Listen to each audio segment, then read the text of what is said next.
Jesus enviou esses, dando-lhes as seguintes instruções: não se desviem para a estrada das nações e não entrem em cidade samaritana. 6 Mas, em vez disso, vão somente as ovelhas perdidas da casa de Israel. Ao irem, preguem, dizendo: o reino dos céus está próximo. Não adquiram ouro, nem prata, nem cobre para o seu cinto, nem bolsa de provisões para a viagem, nem roupa extra, nem sandálias, nem bastão, pois o trabalhador merece o seu alimento. Em qualquer cidade ou aldeia em que entrarem, procurem nela quem é merecedor e fiquem ali até partirem. Ao entrarem na casa, cumprimentem a família. Se a casa for merecedora, venha sobre ela a paz que lhe desejam. Mas, se ela não for merecedora, que a paz volte a vocês. Onde quer que alguém não os receber nem ouvir as suas palavras, ao saírem daquela casa ou daquela cidade, sacudam o pó dos seus pés. Digo-lhes a verdade, no dia do julgamento será mais suportável para a terra de Sodoma e Gomorra do que para aquela cidade. Eu os envio como ovelhas no meio de lobos. Portanto, sejam cautelosos como as serpentes, mas inocentes como as pombas. O apóstolo Paulo escreveu em sua carta: porque alguns escutaram a mensagem de Deus e outros não. Assim, quando estive com vocês, irmãos, não fui lhes declarar o segredo sagrado de Deus com linguagem ou sabedoria extravagantes. Pois decidi não saber nada entre vocês, a não ser Jesus Cristo, e este morto na estaca. E eu estive com vocês em fraqueza, em temor e com muito tremor. E a minha linguagem e aquilo que preguei não foram palavras persuasivas de sabedoria, mas uma demonstração de espírito de poder, para que a sua fé não se baseasse na sabedoria de homens, mas no poder de Deus.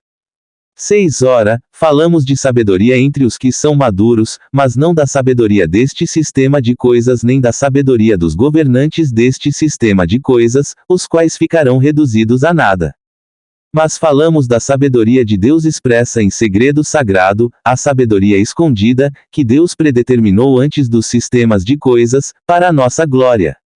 Essa é a sabedoria que nenhum dos governantes deste sistema de coisas veio a conhecer, pois, se a tivessem conhecido, não teriam executado o glorioso Senhor. Mas, como está escrito, o olho não viu e o ouvido não ouviu, nem foram concebidas no coração do homem as coisas que Deus preparou para os que o amam. Porque é a nós que Deus as revelou por meio do seu Espírito, pois o Espírito investiga todas as coisas, até mesmo as coisas profundas de Deus.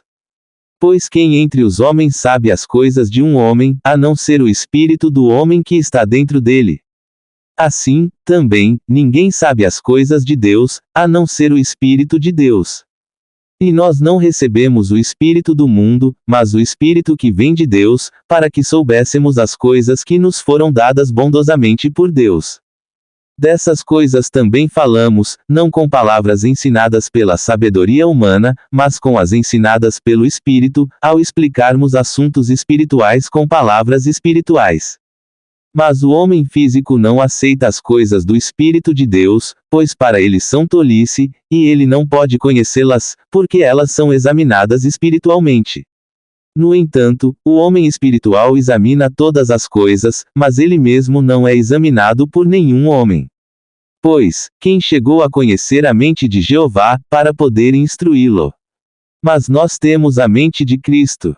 Pois para Deus somos aroma agradável de Cristo, entre os que estão a caminho da salvação e entre os que estão a caminho da destruição, para estes últimos, cheiro de morte que leva à morte, para os primeiros, aroma de vida que leva à vida.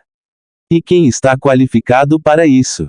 A carta aos Gálatas. Paulo, apóstolo não da parte de homens nem por homem algum, mas por Jesus Cristo e por Deus, o Pai, que o levantou dentre os mortos, e todos os irmãos comigo, as congregações da Galácia, que vocês tenham bondade imerecida e paz da parte de Deus, nosso Pai, e do Senhor Jesus Cristo. Ele se entregou pelos nossos pecados a fim de nos livrar deste mundo mau, segundo a vontade do nosso Deus e Pai. A Ele seja dada a glória para todo o sempre. Amém. Estou admirado de que vocês estejam se afastando tão depressa daquele que os chamou com a bondade imerecida de Cristo, para seguirem outro tipo de boas novas. Não que haja outras boas novas, mas há alguns que estão perturbando vocês e querendo distorcer as boas novas a respeito do Cristo. No entanto, mesmo que um de nós ou um anjo do céu lhes declare como boas novas algo além das boas novas que lhes declaramos, que ele seja amaldiçoado. Como acabamos de dizer, digo agora novamente, quem quer que esteja lhes declarando como boas novas algo além daquilo que vocês aceitaram, seja amaldiçoado. De fato, há homens que estou buscando persuadir agora, ou é a Deus. Ou estou tentando agradar a homens. Se eu ainda estivesse agradando a homens, não seria escravo de Cristo. Pois quero que saibam, irmãos, que as boas novas que eu declarei a vocês não são de origem humana, porque não as recebi de um homem, e ninguém as ensinou a mim, mas elas me foram reveladas por Jesus Cristo.